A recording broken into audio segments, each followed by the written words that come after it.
Hi guys, good morning, good afternoon, good evening world and welcome to Sis Noah Pig Farming. Today is update tayo sa ating mga inahin na mga buntis. So ito yun si Dada, si Tending at saka si Marites. Itong tatlo ngayon ay mga buntis na. I think si Dada at saka si Marites nasa 80 to 90 days na sa kanilang buntis. Tapos ito si Tending sa gitna, ito siya ay mga 60 days pa sa kanyang buntis. So, by next month, malilipat na itong si Dada at saka si Tinding sa paruwing pin dahil sa kanilang pag preparation para sa pagpamanganak by April. So, ito po yung tatlo na susunod sa kay Mukang na manganganak. Itong si Dada at saka si Marites ay sabay silang manganganak. Maybe days lang ang pagitan nila. Then sila po ay sasabay sa pagpamanganak. Sana po ay marami ang mga anak nila dahil si Dada is third parity. Then si Marites ay second parity. Then si Tending ay second parity din. So, sabay-sabay lang itong dalawa sa by April. Sana po marami ang kanilang mabibigay na mga anak. At ito pong ating mga inahin ay palagi pong binibigyan ng ating magagandang pagkain. Sa ngayon, maganda yung pagkain nila galing sa Montes Claros, ang kanilang mga feeds. Gestating sila ngayon dahil preparation ito for 100 years para lilipat sa lactating. Ito na naman yung aming preparation, ang aming simukang na naghihintay kami na manganganak sa itong araw na to, 17 ng February or 18 o 19 ng February, manganganak na itong si Mukang. Ito naman ay first parity ni Mukang. So, ang count namin sa 114 days niya is noong 15 ng February. Kaso, siyempre, first parity. So, kinakailangan yun ng plus 3. So, naghihintay kami ng plus 3 by maybe 18 o 19 ng February. Pero sa ngayon, wala pa namang sign na malapit na siyang manganak. So, naghihintay pa kami. Kaya update lang namin kayo sa kanyang situation dahil sa ngayon hindi pa siya wala pa siya nakita, hindi pa namin nakita na parang manganganak na siya dahil sa ngayon is tulog, kain, tayo lang yung ginagawa niya. So hopefully by Sunday o Monday manganak na si Mukang. At ito din ay sana ay maraming anak. Yung itsura niya at saka yung niya, breeding niya is pareho sila ni Dada. Yung first na inahin namin na nag-anak ng 18 piglet sa kanyang first parity. Hopefully, marami ding anak itong si Mukang dahil malaki naman yung tiyan niya, sa malaki siya. So hopefully, dahil sa first parity, marami din ang kanyang maibibigay na anak. So ito yung update namin kay Mukang sa kanyang preparation sa kanyang pagpamanganak. Ready na po lahat. Naka-prepare na kami. Sana po this week. At ito naman yung aming barako. Ito yung first namin na barako dito sa aming farm. Ito po ay teaser lang namin sa aming mga inahin para madaling maglandi. Hindi naman to gagamitin namin dahil ito po siya ay anak ni Dada. Anak siya ni Dada, yung ating second parity niya. Siya yung aming anak na gagawin naming teaser board dito sa namin itong farm namin sa Sis Noah Pig Farming. Dito namin gagamitin dito. Pero kung mayroon silang bibili na simin namin, ito gamitin namin to. Tuturuan pa namin to. Ano pa to? Magpa 5 months pa. Bata pa itong si barako namin. Wala pa kaming pangalan nito, hindi pa namin napangalanan. So hopefully mapangalan na namin sa susunod kung ano yung pangalan namin nitong barako namin. Sa ngayon wala pa. Ito pa lang ang una naming barako dito sa aming farm. Hopefully mabigyan yan ng madaling araw na maglandi yung ang aming mga inahin. Dahil sa ngayon, wala pa, ano lang to, dito lang to muna sa kanyang kulungan para lang hindi siya makalabas at makapractice.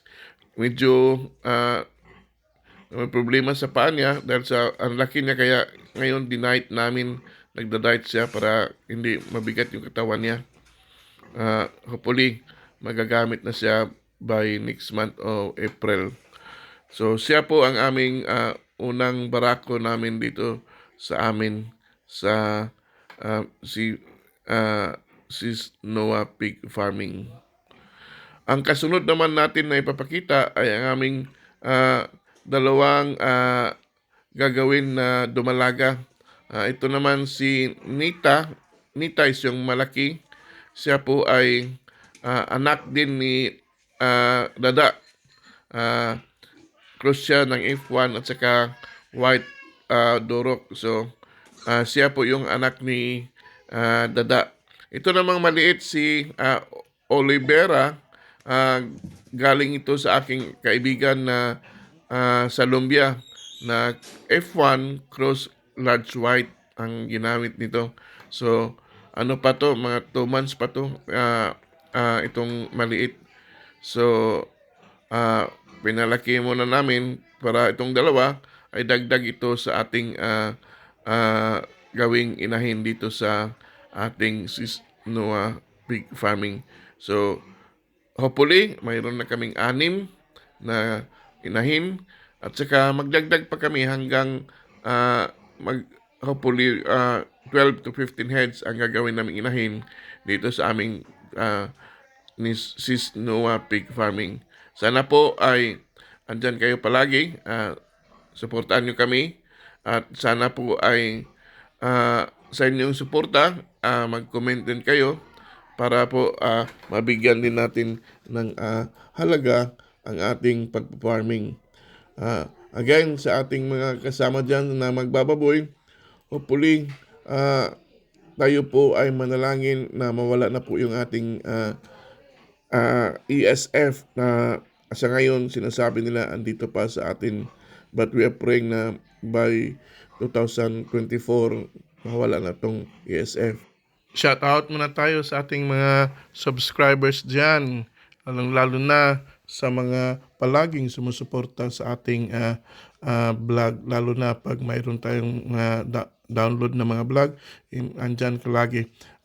Shout out tayo kay Yaning, kay Margie Jasmine, kay Buhay Coronia, kay Ka Ideas TV, kay Bisalog Vlog, kay Great Vlogs, kay Sniper Sound Adventures, Seeds of Gold Farm, Master Yummy, kay Ati Welma Bautista Family Farm, kay Farmboy TV, kay Buhay Coronia, kay Lynn Prondi, kay Bisayang Dako, Yuki Vlog, kay Calvo Cob Garcia, Bonifacio Arnaiz, Imra Tech, at sa lahat pa dyang dumadaan sa ating channel, sana po ay wag niyong kalimutan na mag-like, share, and subscribes, and don't forget to click the notification bell para ma-update kayo pag mayroon kaming mga vlog na i-upload. Sana po sa lahat nating mga kasama dyan na magbababoy, palagi tayong manalangin na sana hindi tayo madisgrasya o mabiktima dyan sa ESF. At saka sa lahat namang mga magbababoy din, we need to be careful. we need to do the biosecurity. Importante yan. Stricto talaga tayo dyan. Na sana din maintindihan tayo sa mga mamimili, sa mga kasama natin na wag namang pasok dyan sa ating farm. And we need to respect every farm dahil hindi natin alam na nakadaan tayo ng virus na madala natin sa kanila. Kawawa, marami tayong nakikita dyan sa ating YT sa YouTube na kawawa talaga kung mamatayan ka ng mga baboy, madaanan ka ng sakit. Mayroon akong nakikita dyan na marami na yung mga alaga tapos nadaanan ng sakit. Kawawa talaga mga kasama. Sana maintindihan natin yan. For us, sa mga magbaboy, we need to be careful. Talagang gawin natin yung biosecurity. Tayo na ang sa disiplina sa sarili natin kasi kawawa. Kaya yun ang binabantayan ko palagi sa aking baboyan. Stricto talaga ako. Kaya kung ayaw mong magpa-biosecurity, then huwag kang pumasok. Anyway, it's not your problem. Kaya sabi ko, huwag kayong pumasok dyan. Huwag niyong piliting pumasok kasi bawal yan.